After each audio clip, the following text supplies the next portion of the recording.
Ano? Ano? Tapos na? Ha? Bubong na lang? Yan, nandito na yung mga kahoy na gagamitin. Tsaka yung yero. Saglit lang ano? Yan, good day sa inyong lahat. At ngayon, nandito tayo ngayon sa dating bahay nila Rose. Dito sa tinutuluyan ngayon na Nanay Isin. At kasama natin yung karpentero, sinundo natin. Ngayon ay alas 6 ng umaga. Sabi niya ay agahan niya na po na ito para maaga din matapos. Kasi kaya naman tapusin yung araw na yan. Yan, nauna na lang siya dun sa taas.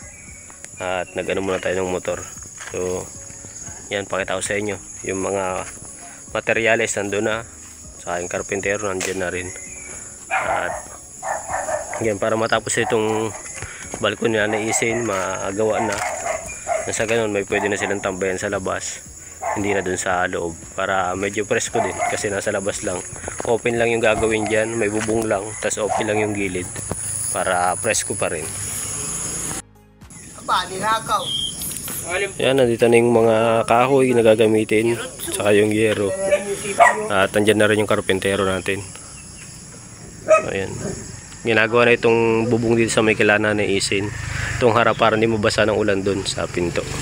Saka para may balkon sila itong pwedeng anuhan pagkatanghali, tatambayan. Para hindi sila nasa loob. Inumpisa na.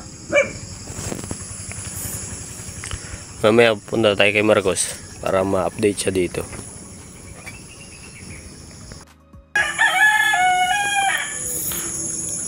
Yan, nagagawa na doon yung karpentero sa labas para maumpisan yung balkon doon. Tapos susunod na itong likod para matanggal itong trapal na to, mapalitan. Di ko alam, dudugtungan yata dito yan ni Marcos. So ano, didingdingan na lang ito. May plywood man silang ano doon si Nanay Isin, yun na siguro lalagay dito. Tapos bubong na lang yung dadagdagan. Yan, so far okay naman dito. Ito yung mga pananim ni Nanay Isin. Yan. Tapos yung mga kamuting kahoy dyan sa taas, yung mga tanim naman. So goods lang. Malunggay ito, malaki na rin.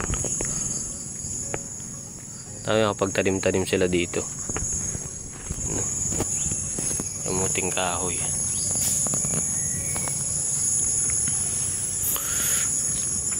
Medyo maulan lang ngayon, pero maganda nang mainit na. Lalampaala. Tandad. Pangtanim.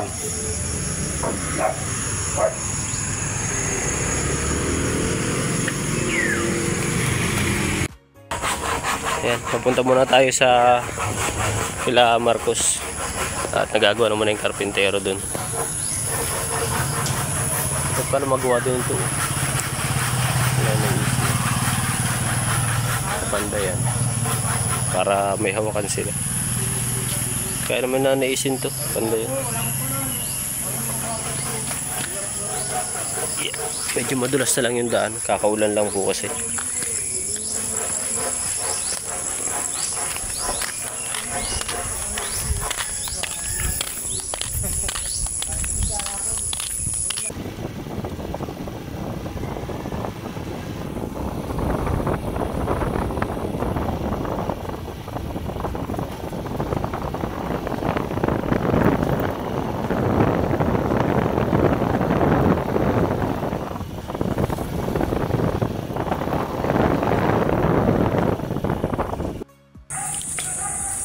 Yan, dito muna tayo sa bahay ngayon at mag-almusal muna tayo kasi hindi pa rin tayo na-almusal. Bale, yun lang talaga yung sadya muna natin doon. Natidlag natin yung karpentero para sa ganun maumpisa ng mas maaga. Sabi nga niya, mas maganda mas maaga para mas maaga din matapos. Kasi kaya naman yun ngayong araw.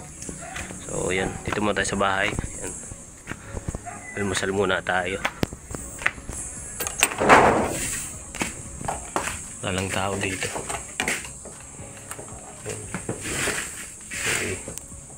Nilagang saging saka tinapay. So yan. Bali, mamaya natin pupuntahan si Marcos siguro pagka tapos natin mag-almusal. Maga pa naman, mag-alas 7 pa lang ng umaga. Kaya siguro baka tulog pa yun kasi anong oras na tapos mag-edit yun kagabi. Mga siguro mga alas 9 na. Kasi may edit pa siyang isa pang vlog. para sa ganun ma-i-upload niya mamaya.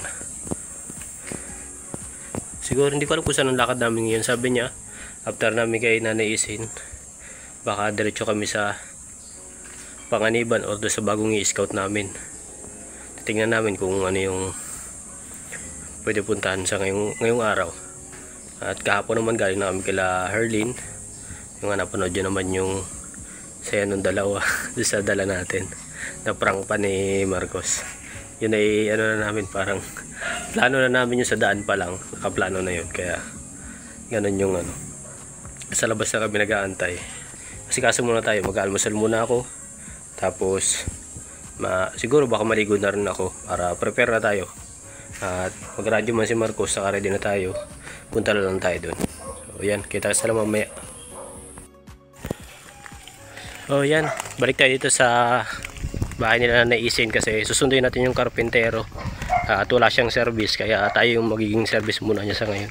Pag hatid sundo dito, kakain siya tanghali na ngayon, alas 12 na, so kailangan ng pagtanghalian. Ay, malaki na yung nagawa oh.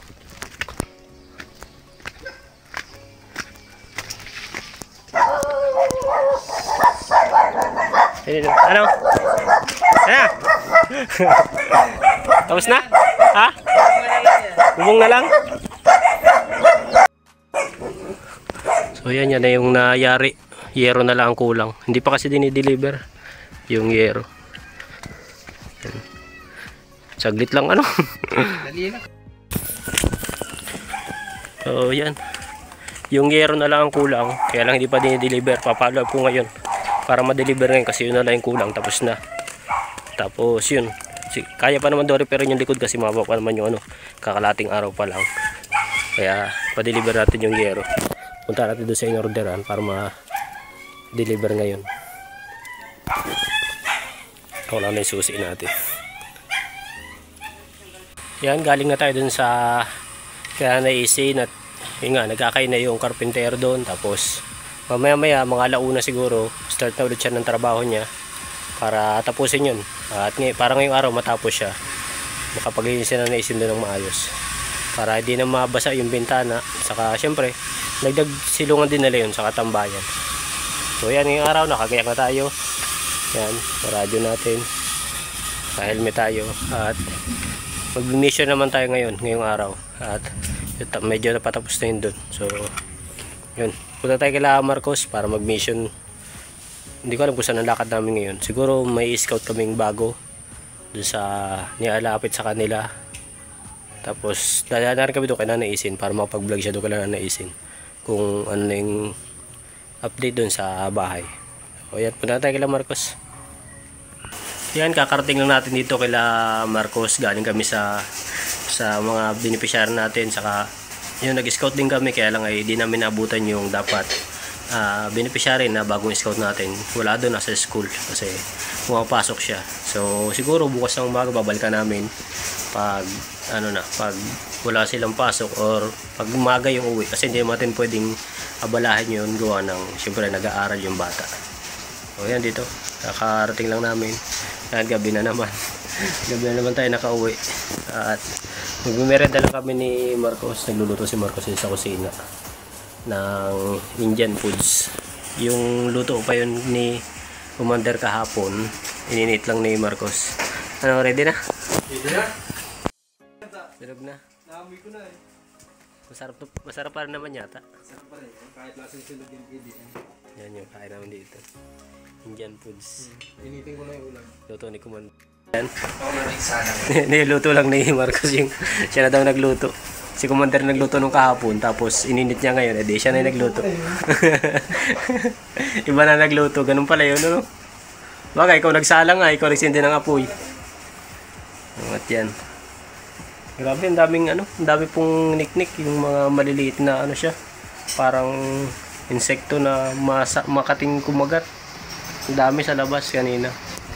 Eh, napatambay ako dun sa may terminal ng bus dun at may kinuha din ako. Yun, dami niknik. Namamantal na yung binti natin. Naka-shirt lang pati ako. Yan, merenda muna kami, tapos after noon Siguro nag-i-edit na rin si Marcos yan. Nag-i-edit na rin. Pagdating namin dito, nag-i-edit na yan. Para daw maka-upload ng maaga. At laging late yung upload niya. Laging ginagabi na. Kaya ngayon, babawi. Nag-i-edit ng maaga. Kahit gabi na kami nakauwi. Tatry ihabol yung upload ngayon. Tayo naman dito. So, yan. Kita-kitsa lang ulit sa vlog natin. Sa sunod na vlog natin. At papahinga muna kami. Tapos mag-edit muna si Marcos. Yun. Maraming salamat sa suporta nyo. At sa mga viewers natin na walang sawang nanonood sa mga videos namin. Maraming salamat sa inyong lahat. Sana suportahan nyo palagi yung team namin. Mag-ingat kayo palagi. God bless.